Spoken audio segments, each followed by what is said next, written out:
Alright, hey everybody. Hope everyone's Thursday is going great. Mine is pretty good. I've been pretty busy this week, but I'm ready to do some programming here. So let's jump right into it. So yesterday, or last time, we were working on these hidden info requests, which is basically just when a script asks for a stat, which we finished a while ago. It might have to ask the server to send it that information. And I know of one other thing that's hidden from players, which are like what abilities a monster has. So in case we never need to request for that, I'm gonna try and be what's the word?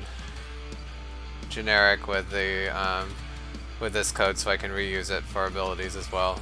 It won't be stuck only for stats, but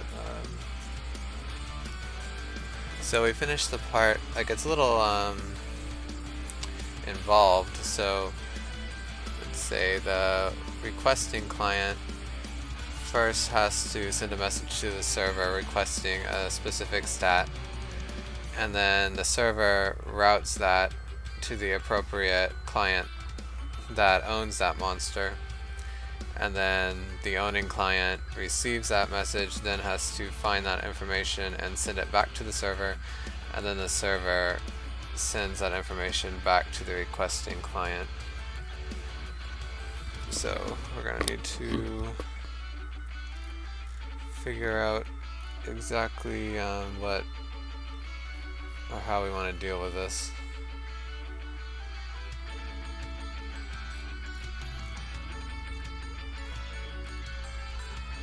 Let's see, so we did the part where the requesting client both sends a message out and then receives the message back and puts it into the game data. So this all looks fine. Okay, so now we should do the part where this class receives a value request from the server, and then we'll just send a message back immediately.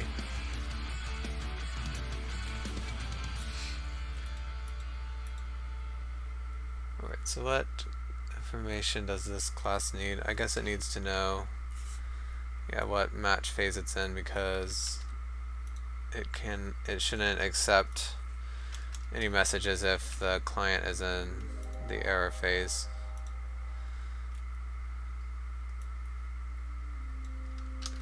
So we'll go ahead and grab that.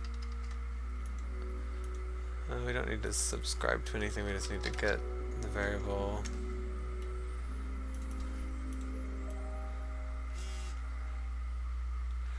And then here, ready to receive is very simply match phase value equals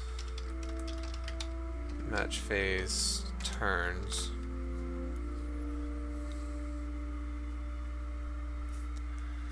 Alright, and this class doesn't really need to store any information about what requests it's received already, because we'll basically just give anything out to the server that it asks. We don't really need to try and be picky.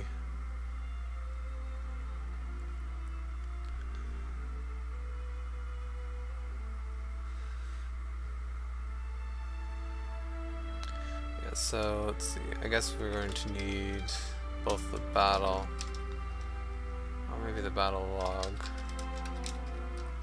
Oh, hey Mr. Sourdough, thanks for stopping by. How are you doing tonight?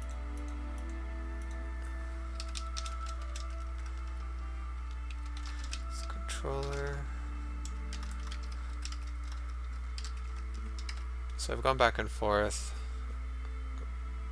about whether I want to send the statistic, like the current value or the beginning value. I don't really think it matters a whole lot, but I think for synchronization, I think it's probably better to give the current value, and then the games can work backwards from that. Oh, good to hear you're doing well. I'm pretty good too. Always excited to work on this project.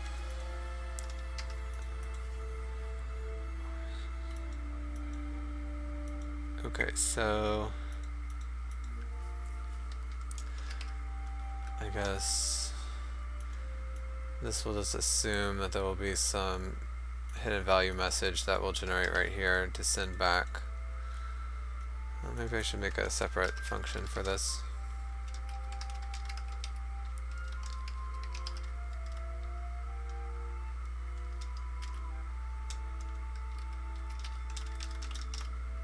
Oh, hi Taco, good to see you too. I'm glad you can make it tonight. How are you doing? Alright, so pretty much this will just be here.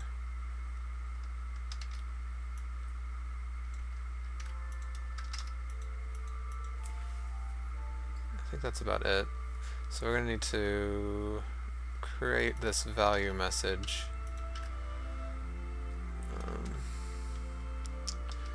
I'll just call this a reply. And I guess we can go ahead and create it.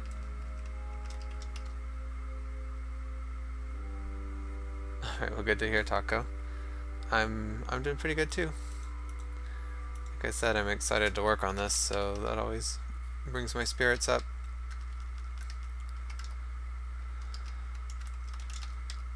So, do we have the type here?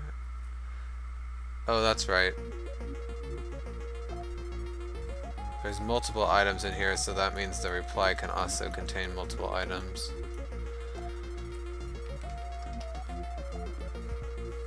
I guess we should make sure before we try to create this that the hidden info message is not corrupted.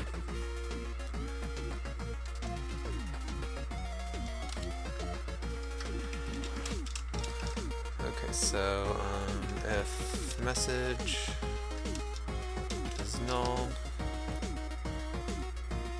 or message items is null or message items is 0 length, then we won't want to send anything.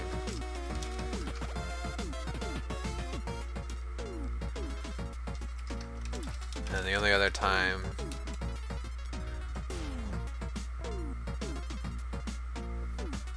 is if one of the items in this message is corrupted. We probably won't want to send anything back. So, because that probably means that something else got corrupted as well. So, but I guess if this passes, then we can at least start to create the message. Let's rename this received.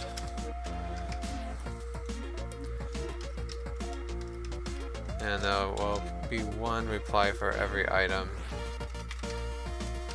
in the received. Okay, it's not helping me out here. Okay, received items length. And this won't throw an error because we already tested it's not null and everything. So now we just need to loop through every item in the request. I guess I'll rename this to request.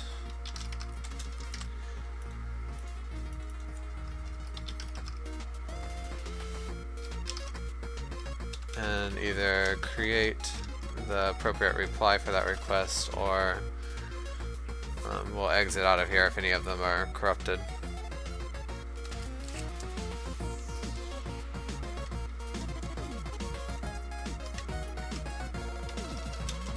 So let's go ahead and pull this out of the array, just for ease of use.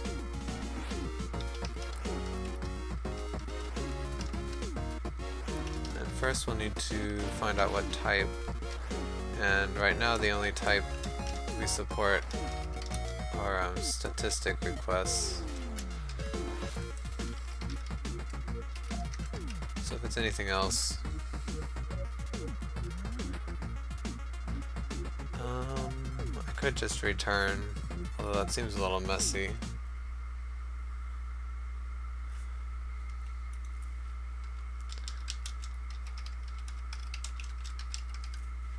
We'll do something like this, and then corrupted equals true. Okay, so yeah, while I is less than request times length, and corrupted is false. Oh, one more equal sign there.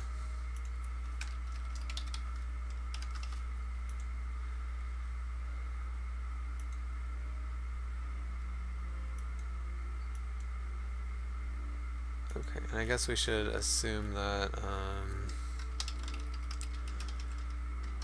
we'll create a message item to insert into the list.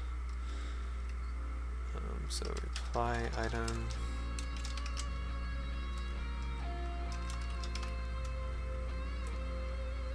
And then we can go ahead and add it to the reply items right here.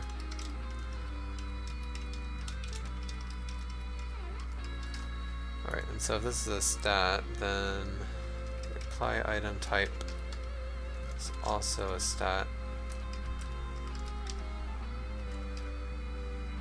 And then we could just pass the same thing.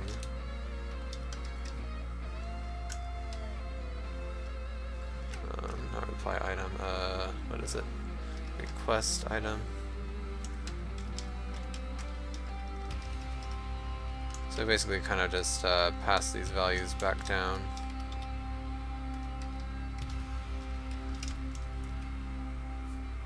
Alright, and now the interesting part. Okay, so try get monster stat and string. We could do it this way, or I think a better way is try create stat item, and then we'll just pass both of these to the function, and it can return true if it was successful.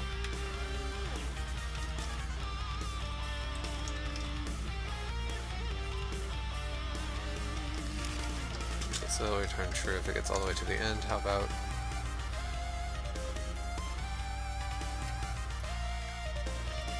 so we can move this out here. And so now we do need the game database as well to see if we've got to translate this statistic name into an index, and the game database will do that for us. So int stat index, and then we have the stat name map, and we'll just try to get a value from here.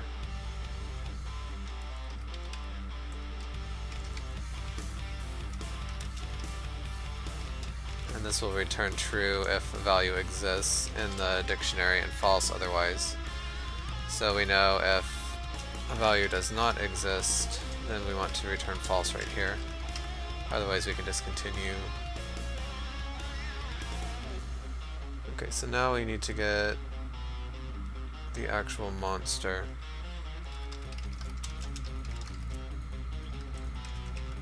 So I guess now we should check that the monster index is actually valid. So if the monster index is less than 0 or greater than or equal to the total monster count, then we know something's wrong. Oh, do I not have the bottom? Oh, I just named it wrong.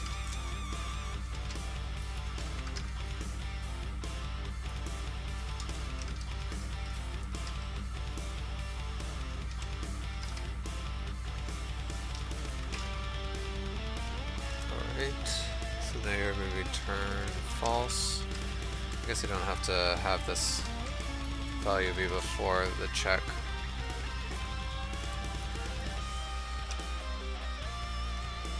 So now the monster is just simply you just access it from this array. Okay, so now the only other error that can happen is if we're asked this information about a monster or a statistic and we don't actually know it. So let's see, if monster stats stat index known is false, then we'd return false because we shouldn't have been asked this question.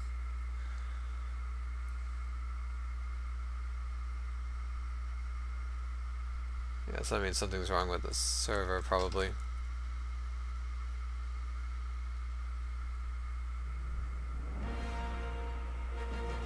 Okay. So if we get past all that, then we know, or we can actually get the value now.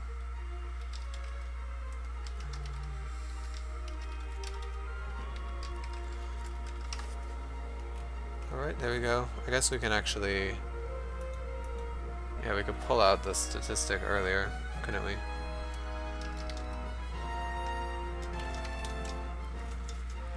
So yeah, I try to have a rule that if I ever access an object in an array more than once, I try to just create a new variable for it, just to try and keep things a little cleaner.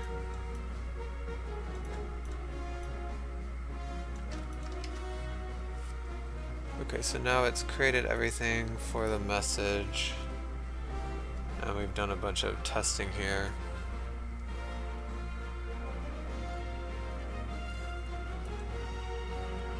So corrupted equals try create stat item equals false.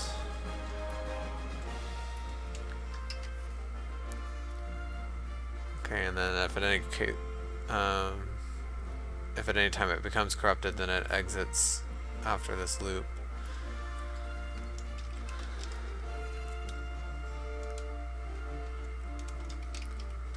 Oh wait, no. So if something was wrong now, then we'll just return.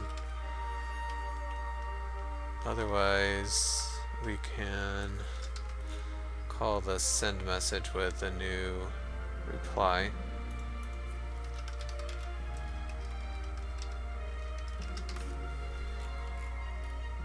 Okay, and I think that's it. it's pretty simple. We just receive a message from the server, and right then and there we try to create a message and send it back to the server.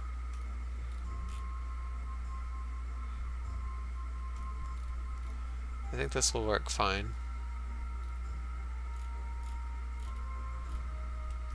So we'll just disregard the server for now, and then when we send this message, we accept, or we'll be waiting to receive it again here.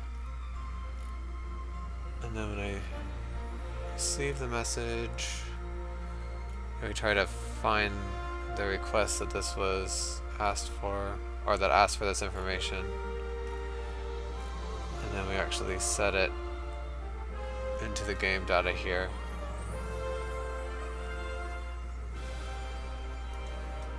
Okay, now we're going to send the current value I decided.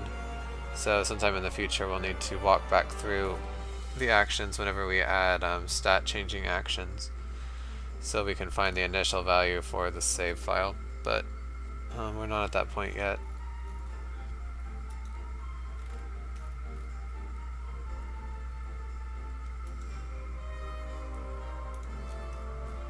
Okay. So let's see if there's any errors in Unity. Fortunately, with this code, it's hard to really test it until we finish the whole thing, so let's see what some of these errors are about. Okay, it's saying it doesn't need this battle. And that might be true now, I don't know if it will, but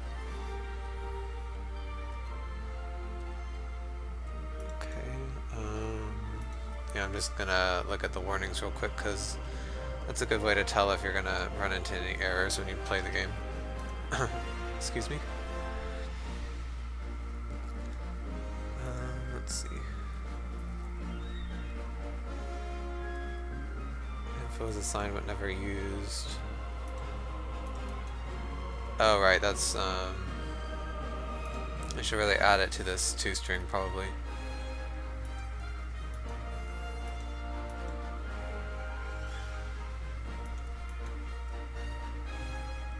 Yeah, but I'll wait. And this, yeah, is not implemented yet, so I guess just here. It says the database is not used, but I thought we used it to get the stat. Oh no, it's saying it's not ever assigned. So yeah, that's one error I would have run into.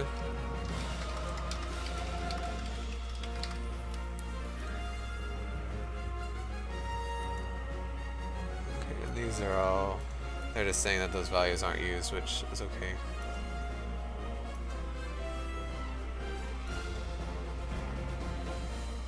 That's because these objects are still incomplete right now. But they're not going to cause any errors because it's just extra variables. Okay, so I think we're ready to do the server side now. One other thing. Before I move on, I should make sure that I actually create this class in the game data, or not game data, play controller. Which I don't. Okay, so it doesn't look like I have added any of these yet, so hidden info receiver, hidden info requester, and hidden info value request receiver. It seems like I might have created one of these already. Yeah, right here. So I'll just delete that.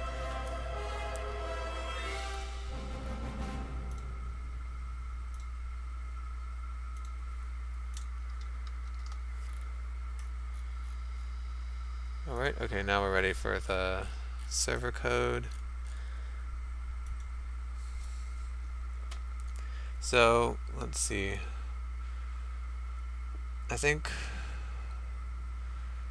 well, the way I set up the classes, again, the server, like one class should handle one type of message, which is okay, I think. We'll just need to have, again, like a an object that they can both store information and read from, which would be like active requests that the server is waiting for. That's one way to do it. That's probably the best way.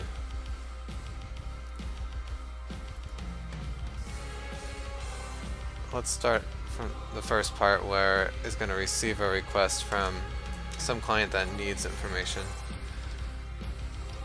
So hidden info request receiver.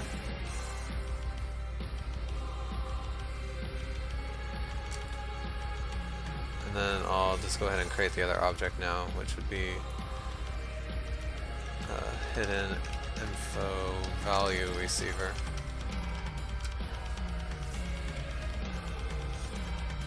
Okay, let's fix this already.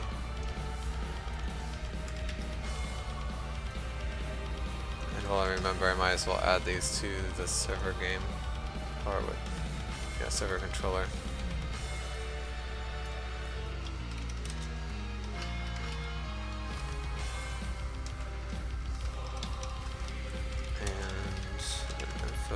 Request or hidden info value receiver. Oh right, and they don't have a constructor yet. Well, let me create one here. Yeah.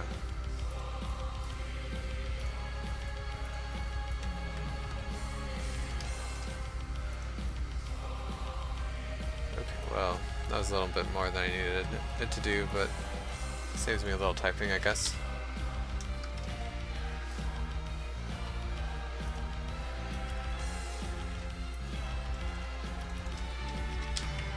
Alright, so let's start with the request receiver, and it's been a while since I've done server code, so let's look at another similar object to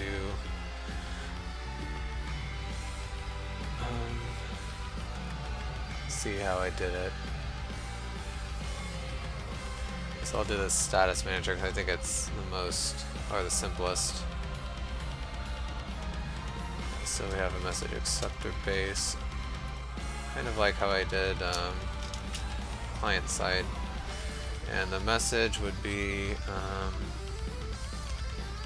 so hidden info request.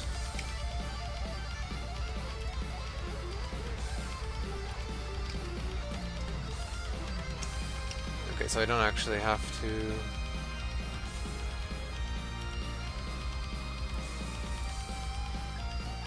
argument given that corresponds to the formal controller.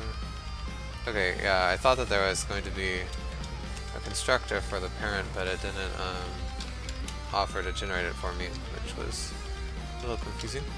Okay, so this is received by hidden info request and timeout.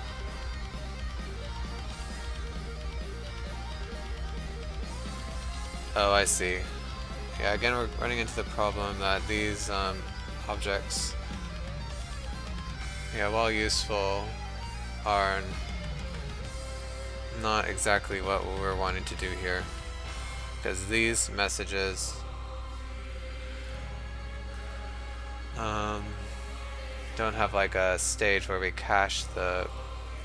Like I wrote this controller for like the action phase of the game where we wait for all players to send us all their actions and then give them a ready check reply back.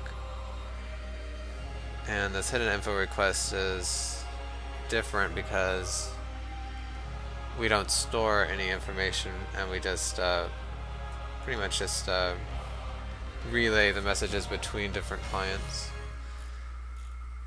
So yeah, I guess we won't use this message base. Let's see, what is it doing? And do I need any of this? So first it has this message collector, which again caches all the messages received from clients. We still will need this. So already, there's not going to be a timeout period, so already I know that we're not going to want to use this.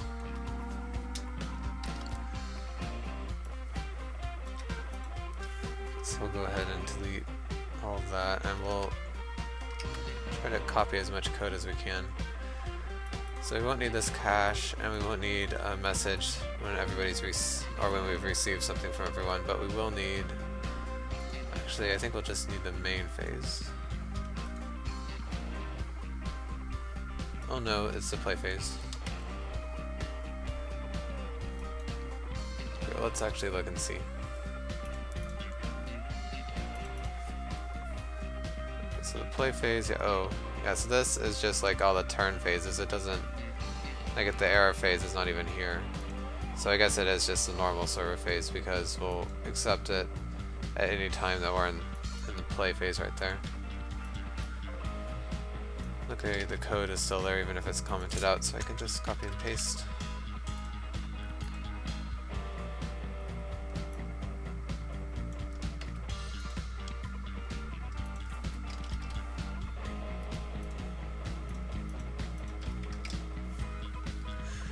Alright, and so will we need a listener whenever this changes?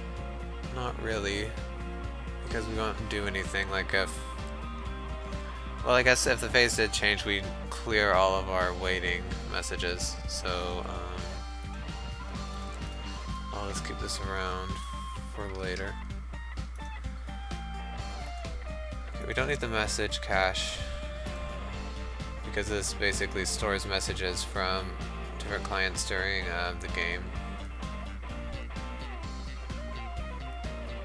Yeah, some of this stuff's out of date, but and again, we don't need a message when everything's received.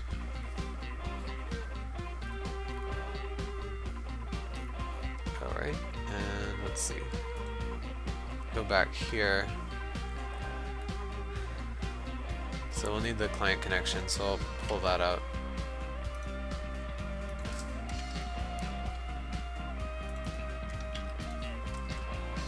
Oops, forgot private.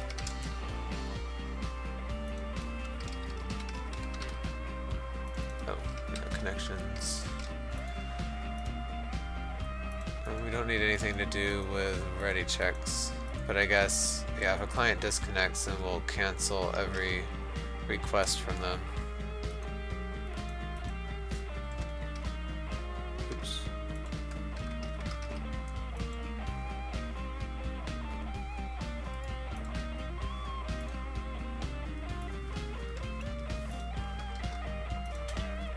Let's see. We don't need any ready check stuff. And here is where we register for a message. Should be right here. So the message key is this message key. And info request. So on receive request.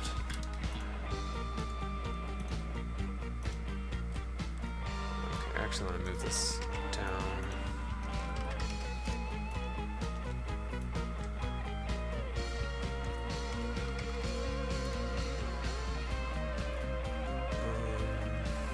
So this will be different. So really all we have to do is, we just check if it's valid and then read the message, so that's easy. Okay, I think we're ready. Okay, so the complicated thing about this is that whenever we receive, I guess it's not that complicated, but when we receive a request, we need to trying to decide how we should do it. The easy way would just be basically to ferry the message. Well, we can't do that because I was going to say we could just relay the message directly to the client and not change anything, but the problem is the message might have information that, or request information that two different clients would know. Like, say for example, if we were playing with 3 players, player 1 requests the speed stat of each client, then the we need to split that message up because neither of the other two players would know both of their speeds. So the question is,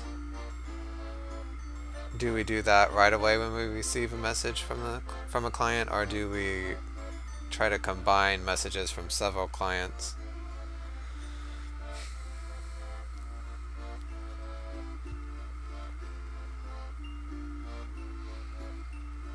I'm not sure. Well, let's just go the simple way and send it right away, and then if we see for some reason it's generating a ton of bandwidth, we can always try and fix it, or what's the word? Combine them.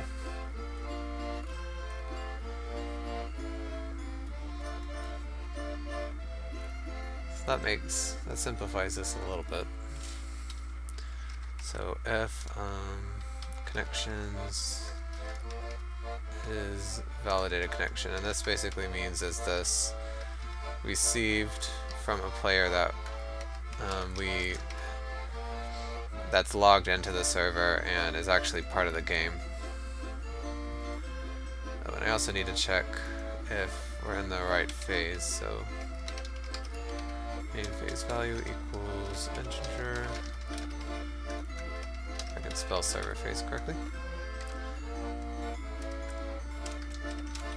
Okay, so if we're in the play phase and this is from a player that's logged in,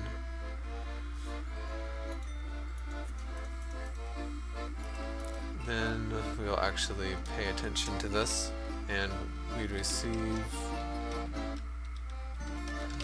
oh wait, it's a hidden information request message.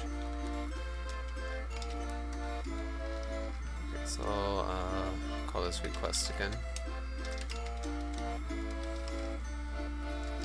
And the way you get that out of this network message object is just this read message function. It's pretty simple. So if request message does not equal null, and request message dot items does not equal null, and items length is greater than 0, then that means there's actually some content in here.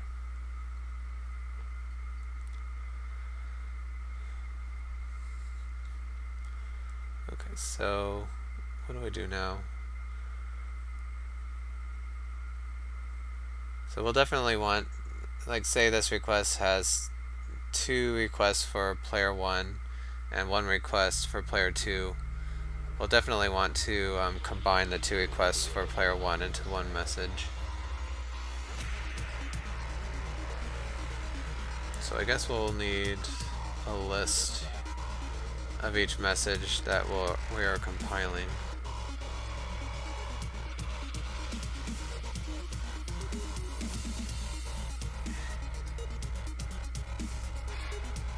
And also we won't know the size of the arrays yet, so that's going to be a little annoying. Okay, the easiest way to deal with that, I guess, is to have temporary lists.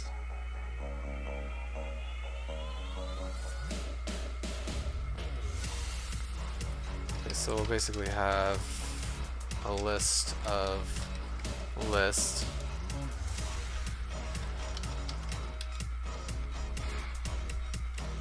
and there'll be network, or not network, hidden info message item. So I'll just call this temp lists. I hate doing double lists like this, but I think it'll be best for us. It always seems messy, but so let's create it right here so I won't forget. And actually, let's pull this out.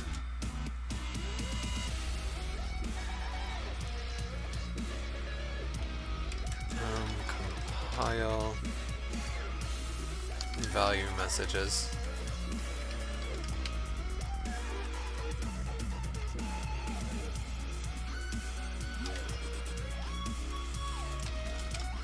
Just call this here.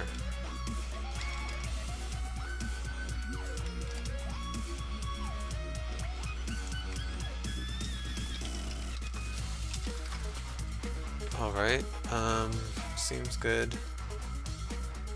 Oh, sorry, my internet is not being too good, so I apologize for the lost frames, but hopefully it will straighten up soon. Anyway, back to this.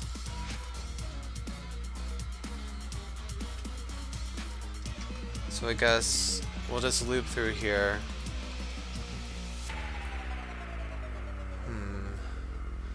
Okay, I just realized actually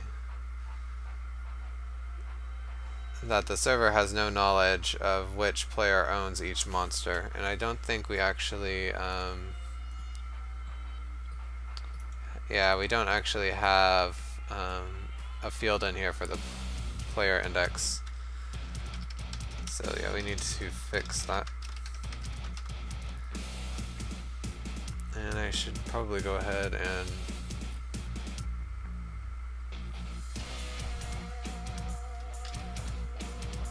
add that. Let's see.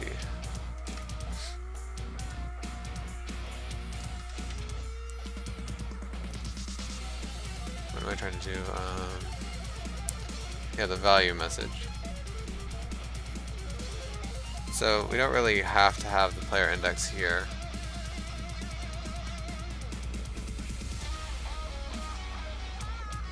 Yeah, so I guess I won't include it. No reason to send an extra integer if it's not needed. Okay, so what is the... where's the object that sends these requests right away? Right here.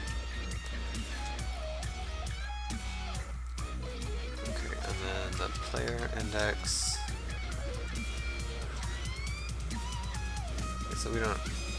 yeah, there's not an easy way to get it. So let's do it this way. So private void get owning player.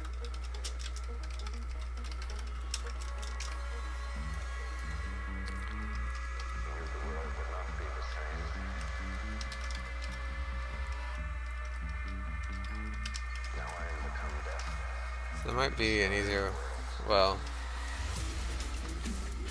in the future we might need to actually store the owning player and the monster. But I don't really want to have two fields that say basically the same thing, so for now, do it this way. So for int 0, less than battle. Oh, I don't have the battle here? It's the game data, okay.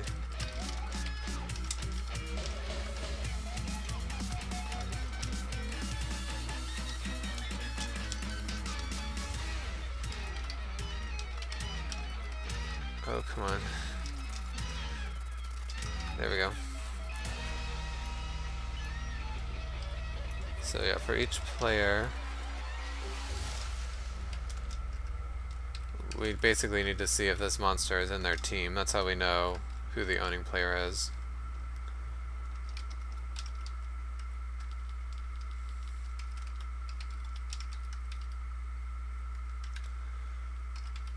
.team contains monster index. Then we'll return P. Otherwise we'll return -1. I guess that should never happen, so I don't even feel like I need to have a test for that.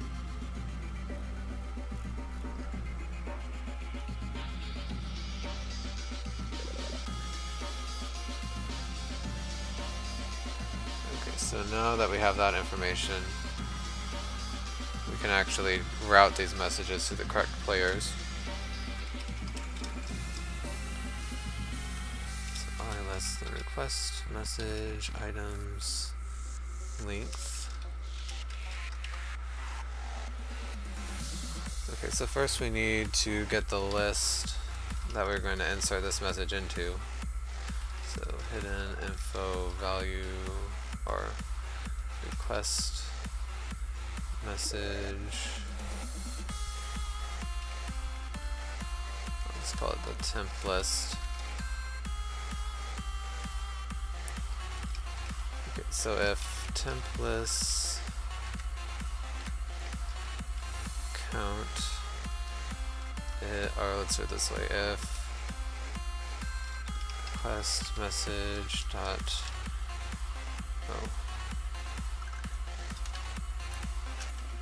let's get the item out of there.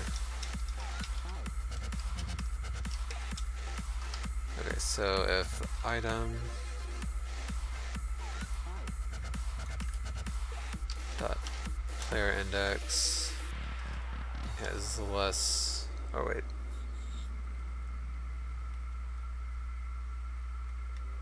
okay, yeah, this is fine actually.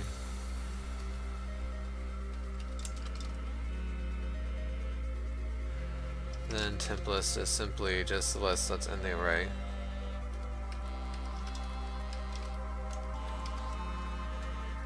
Oh, I need to actually store it in this variable.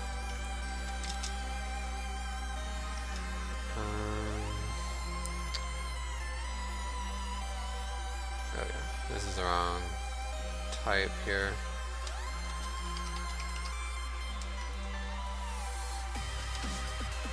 Just getting ahead of myself with the value messages, not needed yet.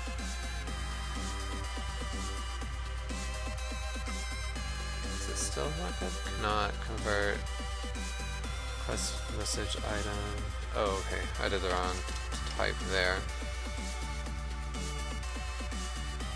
But I guess there's one other thing that could happen, that the list is null right now.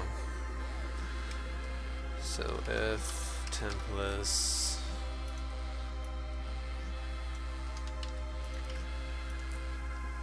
is null, then we'll want to create a new one.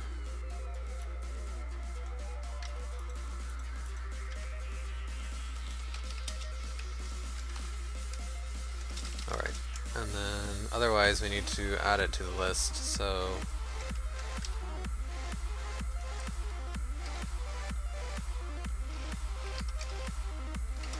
I'm going to use this safe set function, which is pretty simple. All it does is that if the index is greater than the actual count of the list, it just keeps on adding values, which right now would be null, and then sets the value in the correct place we want. That way we never get out of bounds errors.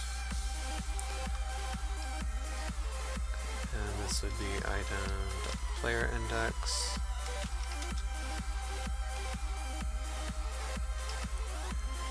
So really, I can just put this out here. And now I don't really need to have, or to predefine the variable even.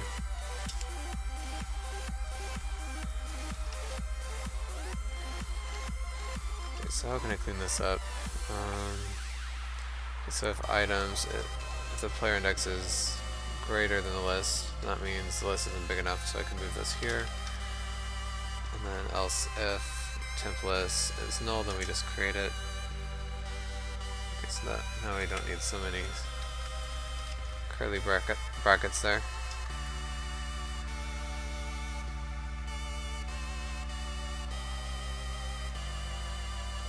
Another way I could have done it is if temp list safe get is null. That probably is even safer.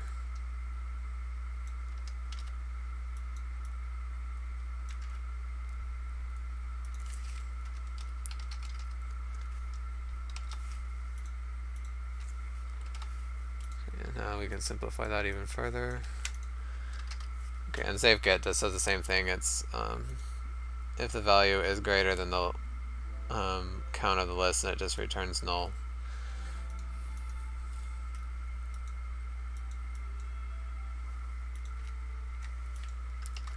Okay, so now that we have the list, I technically, I don't even really need to store that list in another variable because I just add the item to it right there.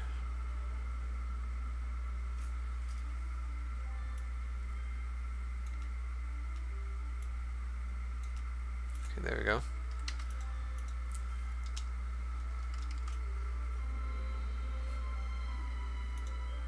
I guess to be safe, we should clear every list that's in there.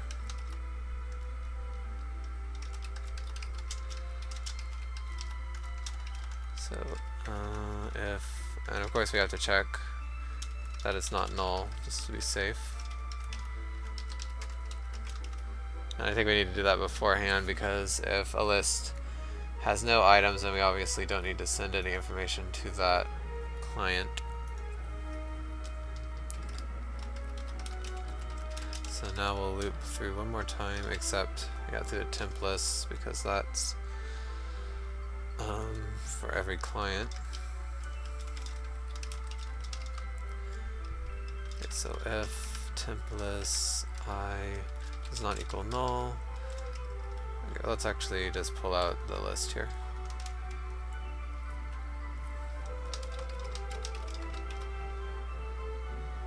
What is it?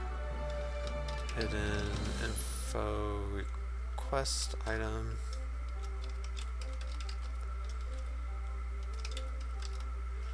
And it'd be temp list. Well, yeah, we don't even need to use safe get, because we already checked here that nothing would be out of bounds, so we can just do I.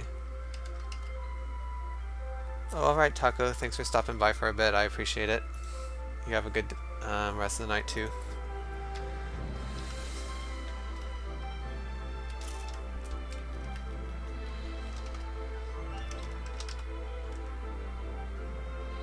Okay, so now we're ready to actually create the message itself.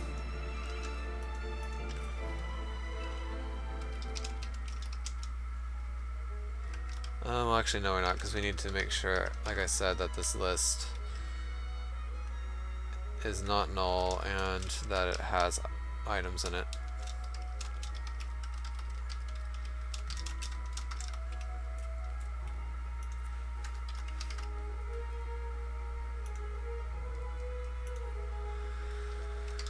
Okay, and here, this is the easy part. We just do temp list to array, and C# takes care of it all for us. It makes a new array that has all the same items that the list has in it. And again, the reason we have to do this is because Unity doesn't allow you to send lists over the network. You can only send arrays, so for better or worse. Okay, and now all I have to do is actually send that message. So server send message, and the connection. How do I figure that out? Do I have a... that's another thing, actually. Yeah, before we send the message, we need to make sure that that player is connected. I'm not sure if I have a function for that. Okay, so int send to connection equals connections. Yeah, we have get client for connection. I think, can I do that?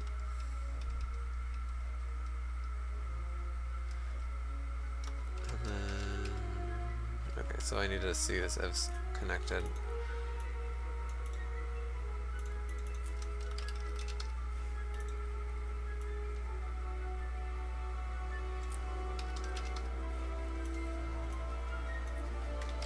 Okay, so if send to client is connected, yeah, so I think that's all I'll have to do.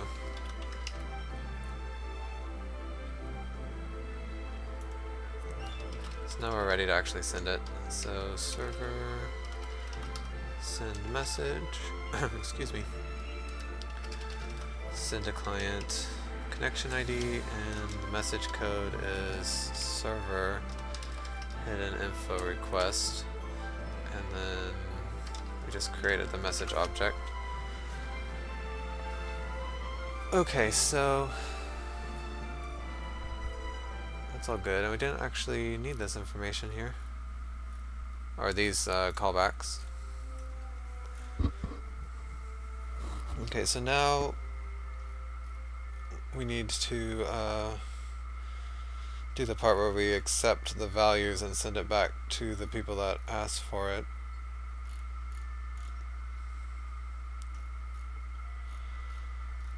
Okay, and the only difficult part about that is that we'll need to store the information, or store which player asked for which information, because that, we shouldn't rely on the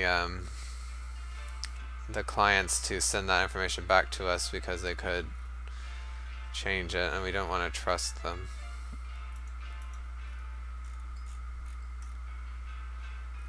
So that means we've got to keep it all ourselves. So what would be the best way to store that? I mean, it's not like this will be sent over frame after frame, so we don't really have to be super what's the word, efficient. So the best way might just to be to have a list of all requests, and then just when we receive any value back, we can just say, oh, okay, these players asked for that, so we'll send it to them. And we'll kind of have to do something like this, except backwards, where we look into that list and create messages to each player.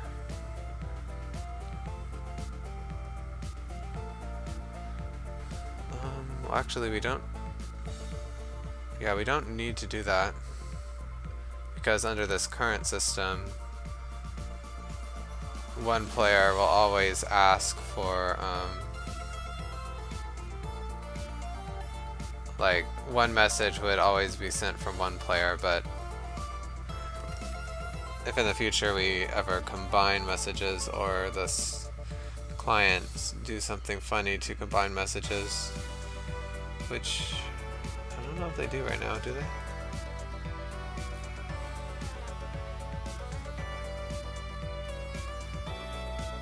Oh, I was already looking at it. Okay, no, so yeah, it sent it back that same frame.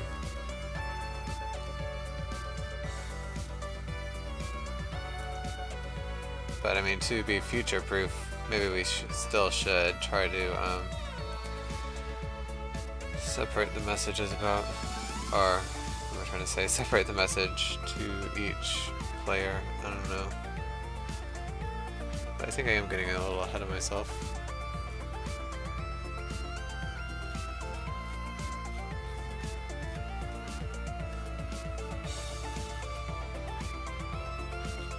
I was thinking about, since we don't actually use that superclass, that we could have this one object handle both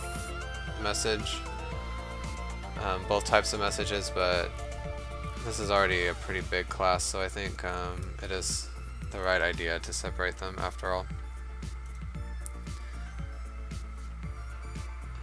But we will use a lot of the same logic, so I'll go ahead and copy it.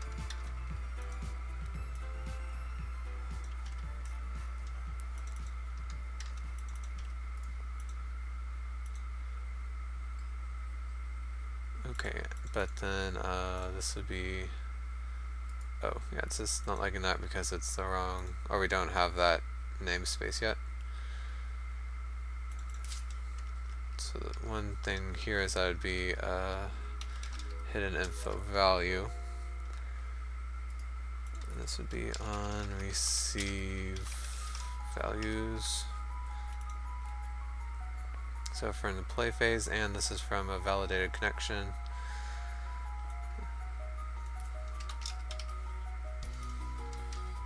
We do that. So now I can just rename that to message, and again we'll check to make sure this is all good.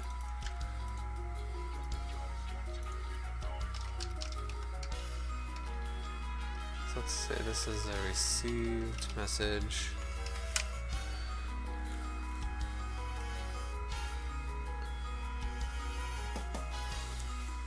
And we can wonder if, is there a good way to kind of combine the code with both of these objects so we don't have to have pretty much identical code? I guess it's not really that complicated.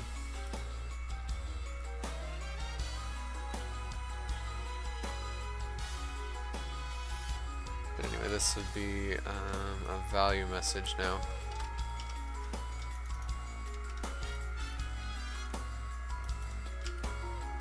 Oh yeah, and that's complaining because I don't have Beluga yet.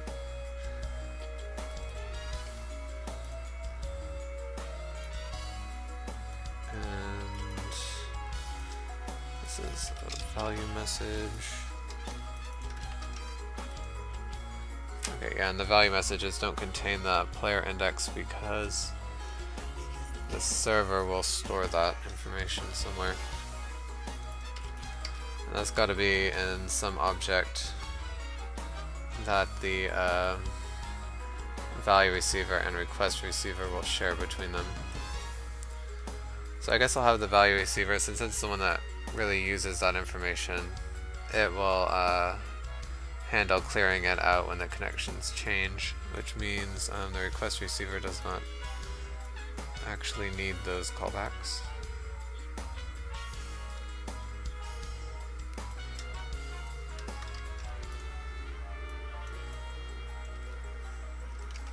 Okay, so I guess I'll make another object here. This will be hidden info request cache.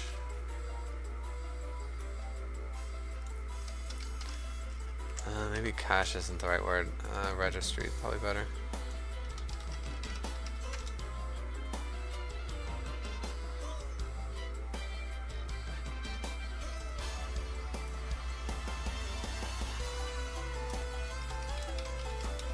And again, all it really is going to do is try to keep track of what players have asked for what information.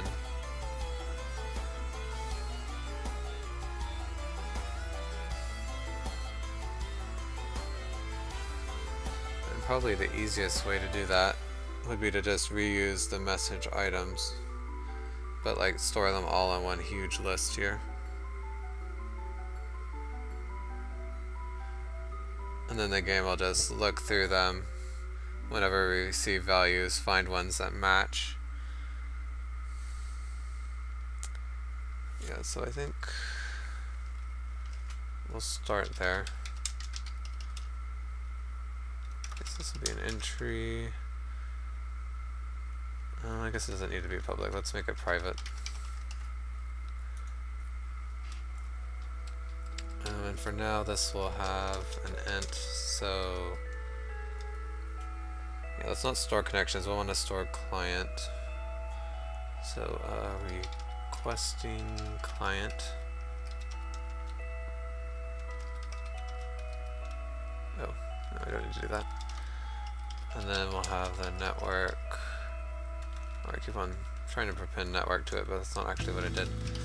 Set an info request message item. Yeah, we could like separate the information out from this, but I mean we already have everything here, so we might as well just reuse it.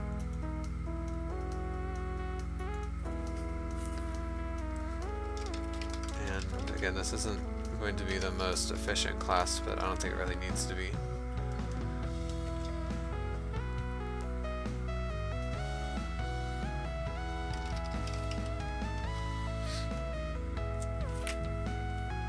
Could make this slightly more efficient and have, like, if two clients request the same information, we could have a list here.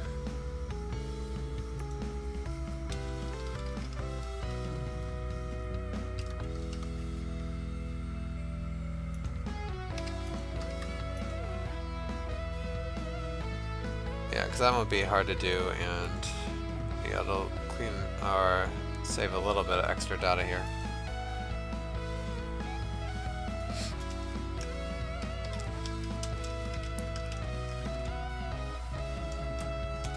Yeah, this doesn't need any data from the outside world, really.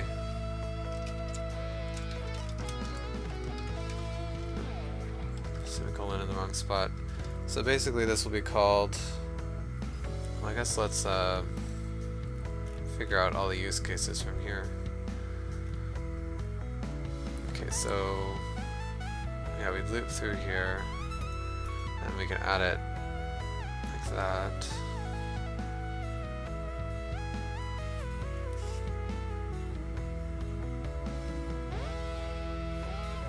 Okay, so that is interesting.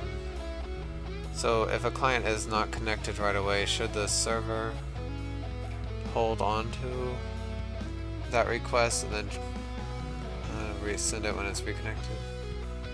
I think no. I think that the client, like if it doesn't get information, I think we already do that actually. Yeah, if the client is requesting information, yeah, we'll just send another message again if it doesn't hear back. So there's no reason for the server to try and deal with it. In which case, the registry would only add information to the registry when we create it right here.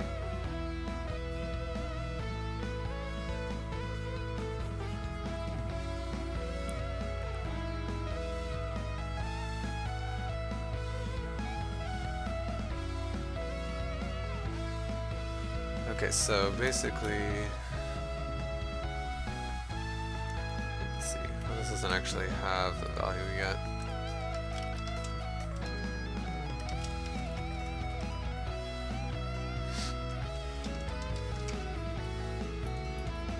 And just get this as a component.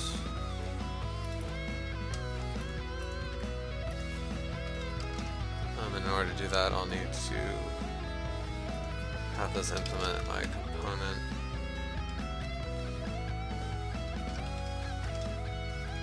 Which it does not have yet. Okay, so we won't ever want to delete this, so it'll just return false. We won't worry about doing any of that.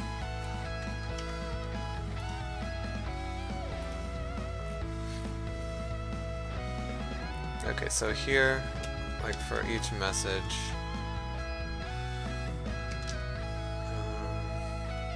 I guess I can do it this way. For each item in temp list, then we'd want to yeah, add it to the registry here. And also the client that it was sent from, which is the request message. Okay, actually, so end requesting client is the request message. Oh wait, it's connections.get client for connection. I guess we'll actually need to have this sent to us.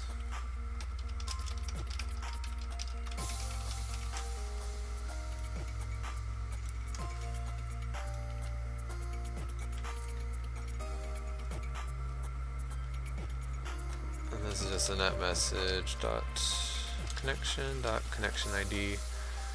And we know this will be valid because we already checked that this client is validated connection, or this connection's validated. Okay, so we'll add requesting client and the item, and I'll go ahead and generate it there.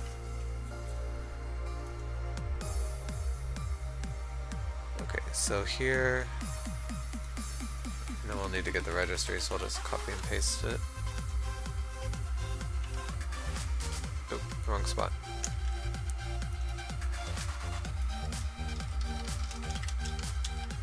Okay, so when connections change, we'd want to clear any requests from players that have disconnected. And also we want to clear any requests from players that, yeah, 2 players that disconnected as well, so. COC less than connections dot random clients.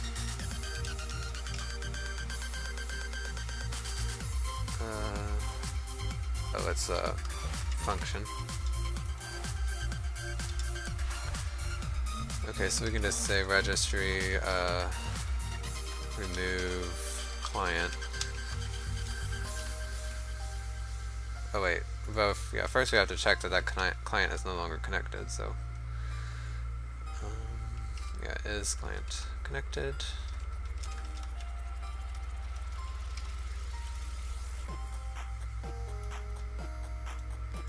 Okay, and on phase change, if main phase value does not equal int server phase play, then we'll want to just clear the registry completely.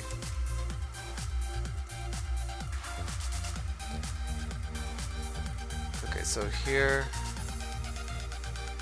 we basically want to find, how do I want to do this? I guess we could do for each, because we want to add this item into the temp list for each player. So I think the easiest way would be for each variable player index. Okay, yeah, that's fine. And registry requesting players.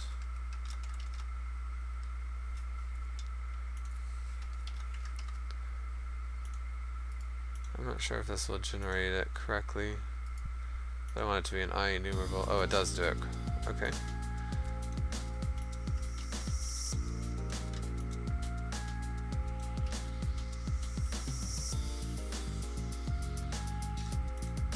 Why is it not like that? Oh, I should have set int there, but because I didn't know what type that enumerable would be.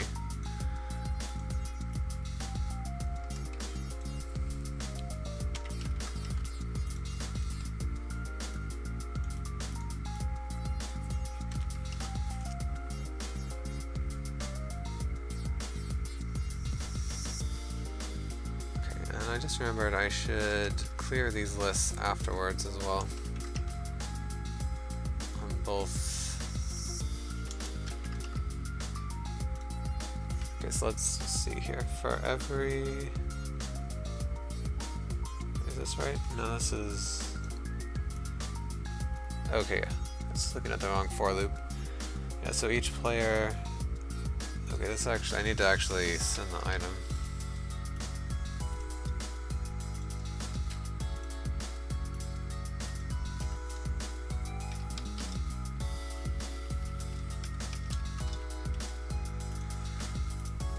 Okay, so this will basically return every player that requested this item. Then we would add it to the temp list. And then here, yeah, we create a message for every player that has something in their list. So this is basically the same, except this is actually a hidden info value.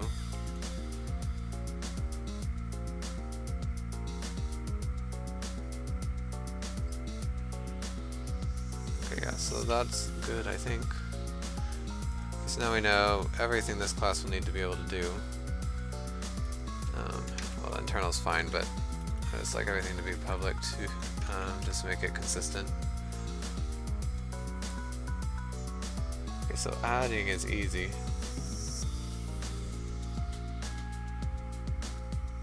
Well, actually, we need to go through and make sure that there's not any duplicates. So it's not quite as easy as just adding it to the list. So entry found, yeah, that's fine. It's null. And then for int e equals 0, e less than entries. Come on. Count.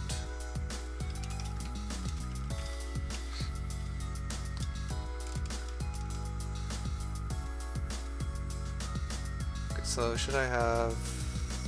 Yeah, this message item does not have an equality or a good equality tester built in, so I think I'll just write my own here.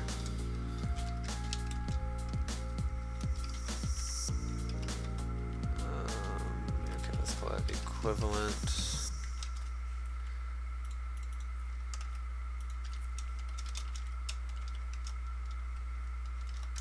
And for now, I'll just return false.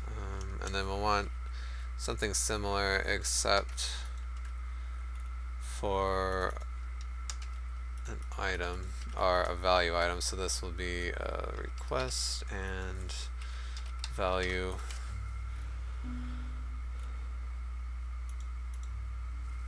Okay, so if equivalent, let's actually grab the entry from the array. Equals entries e. If equivalent entry and that's the right entry dot item.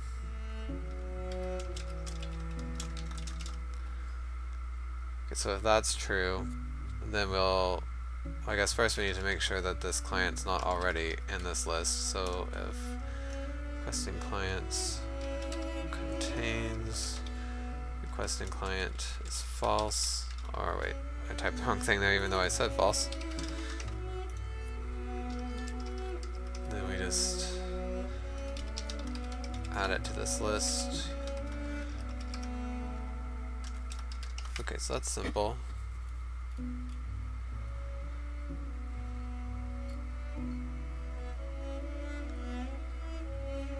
And we can break right here.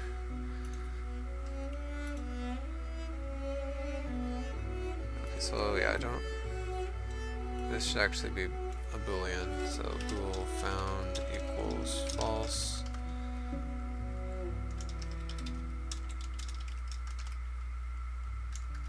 Let's actually rename this just to make it a little easier. So new request, and I'll flip this. So if new request, then we need to add it to the entries.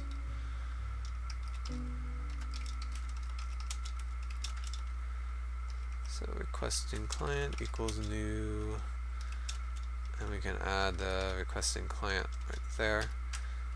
And then the request is just item.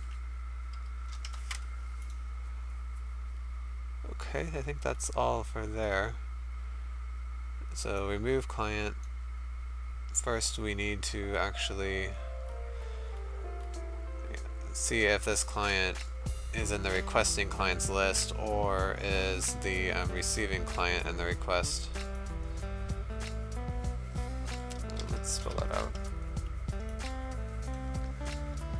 And since we're going to potentially remove an entry from the list, we need to go backwards.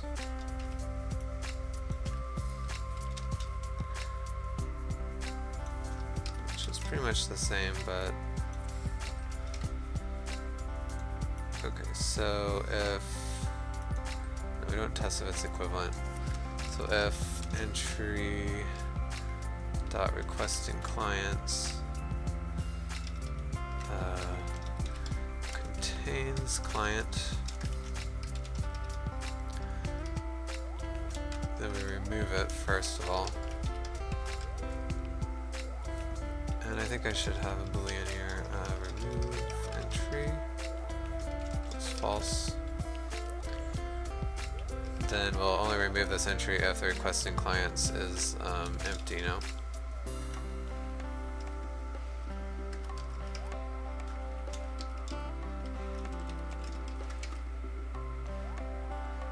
And then also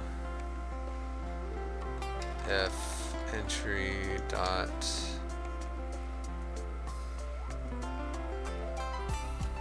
request dot player index equals client, then we'd also want to remove this.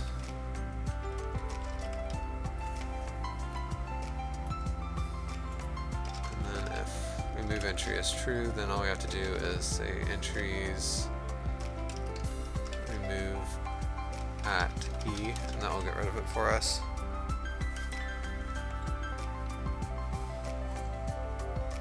Okay, so that was relatively painless.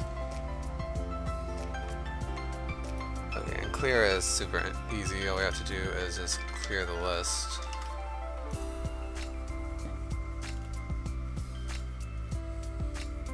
Okay, no, this isn't that hard either. Really, we just look through each entry, and if the entry is equivalent, then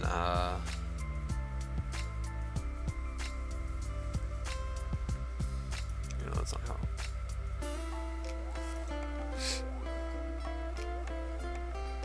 Oh yeah, actually we would break. Well, we'd even return here. But I could just say break. Yeah, because there should only ever be one entry that matches this item.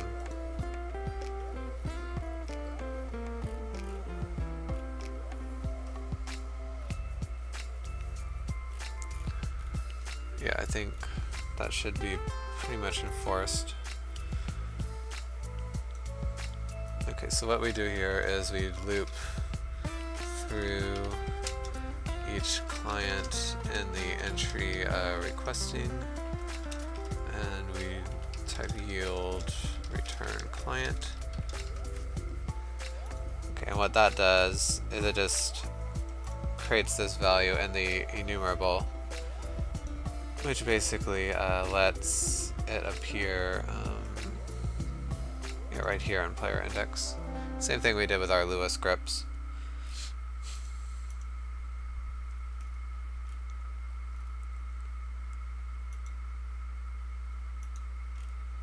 And I think, okay, I need to do this.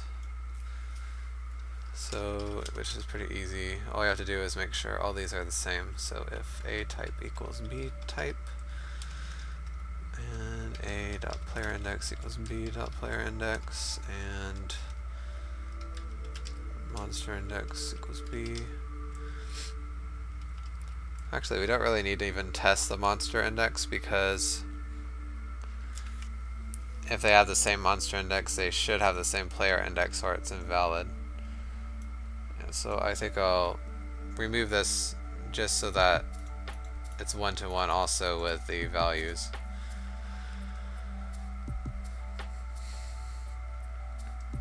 And let's see, A dot stat name equals B dot stat name. Oh, I shouldn't do that with strings, should I? I think technically it's the same, but I'll just be careful.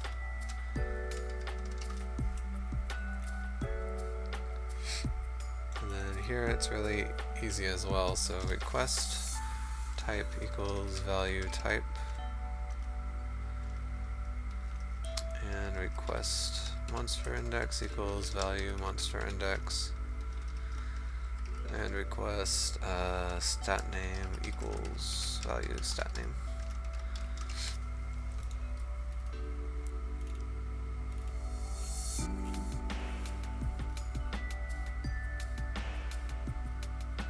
Okay.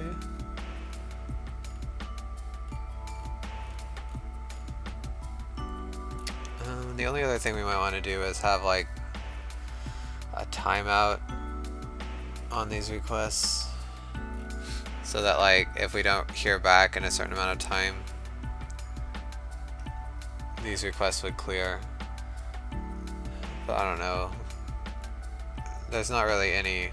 I mean, the worst that can happen if a request stays in here is that a client would receive information that it doesn't need down the line. Which, I mean, it's not that big of a deal.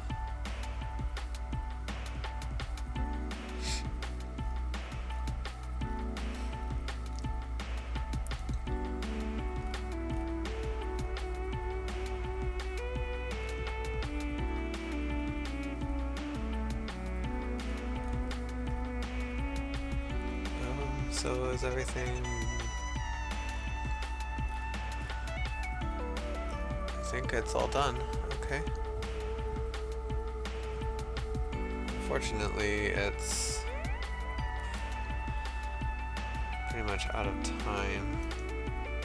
Oh, it's time to stop, I meant to say.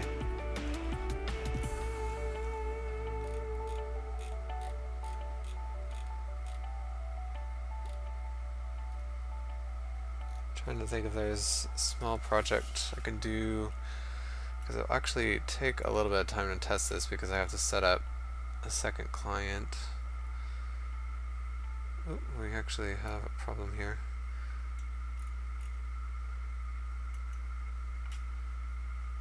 Oh, okay, this something is requesting too many. That's not gonna help. Oh, I bet I know what it is. This receiver. Oh, that's the server side.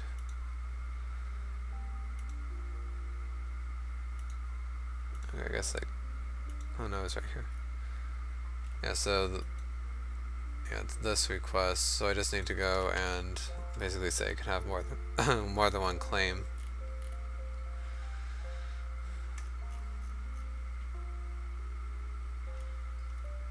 Which I think is right here. Yeah, component preferences.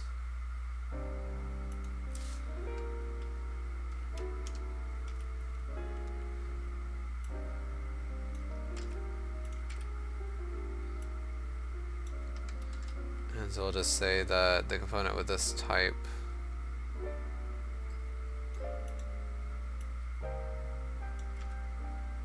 that's a variable. Now can have unlimited claims and subscriptions.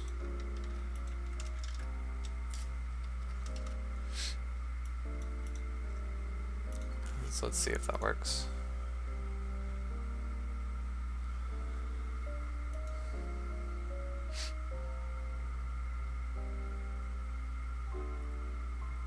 Right, no more errors. So basically what we'll need to do is bring up a second client and test it. And to do that, we have these test parameters. And so we won't want to load from a file. I guess I can try and set this up. Editor, yeah, player 2, it's fine. And then the lobby, I'll need this. Yeah, so now it'll try to connect the second player right here.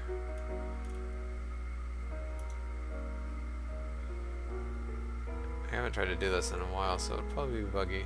But yeah, right now the game is waiting for a second player to try to connect, and we're stuck in the lobby. So I guess we'll try to fix this tomorrow. Well, why not? Let's oops, wrong window. Let's just try to run it real quick and see what happens.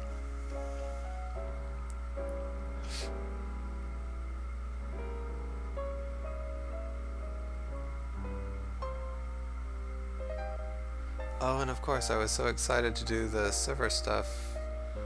Yeah, a long time viewer actually made a test model, but that's fine, we didn't actually get to see it move around. I'll have to be sure to write a note to import that into the game tomorrow.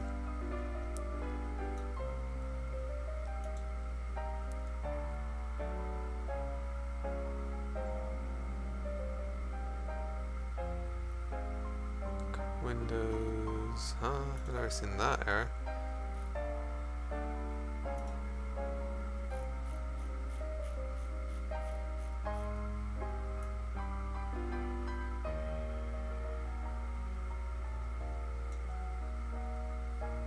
Windows argument exception.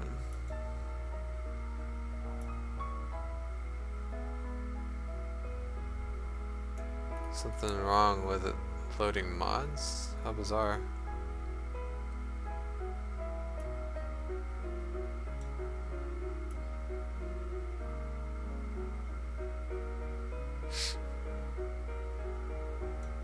And why did the game let me go through when the player disconnected?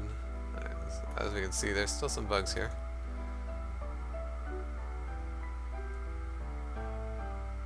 Does that weird loading error still happen if I go back to expecting an AI player?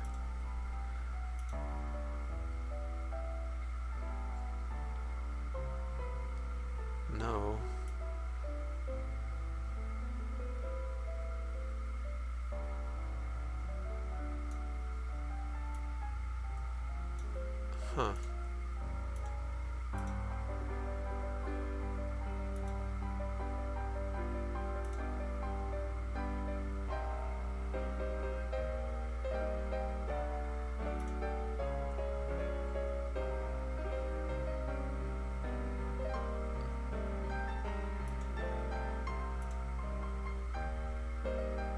Okay, let's try this one more time. I'm really curious now.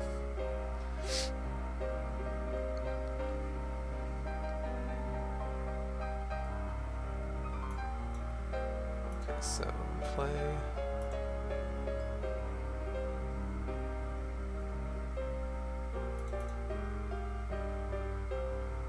Yeah, I have this thing. Interesting, so it's giving me information from this other player, or this other client. That's pretty cool, it's never happened. That must be something new in Unity.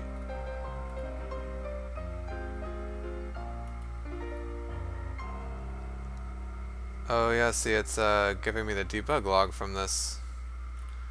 Okay, that's really nice actually. Okay, so that means there's something wrong with running the XML files this client was trying to load. Okay, so let's try to load back in again.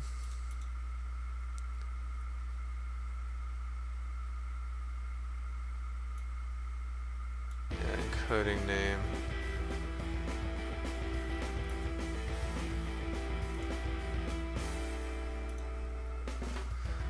Windows 1252 not supported.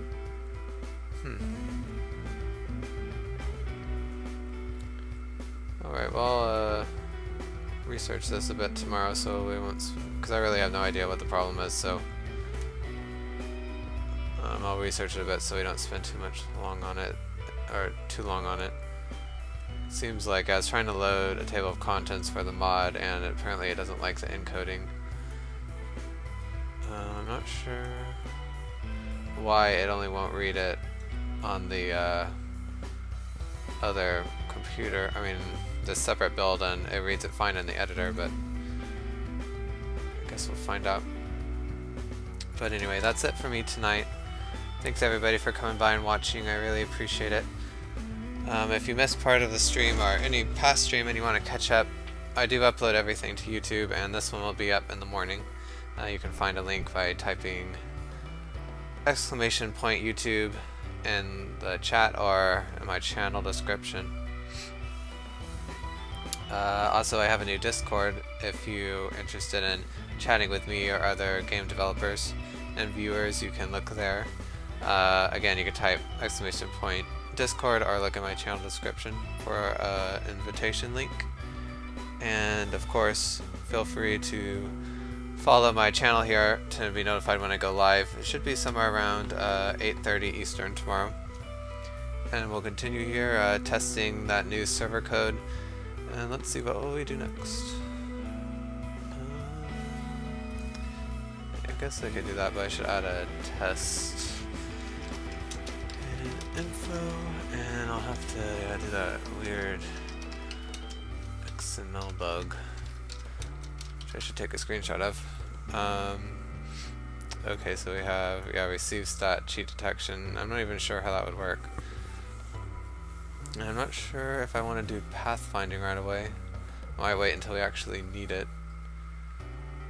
So yeah, maybe we'll move on to end of turn effects, which will be more Lua stuff, so that should be fun. But anyway, hope to see you guys all there tomorrow, and thanks for stopping by. Have a good night. Bye-bye.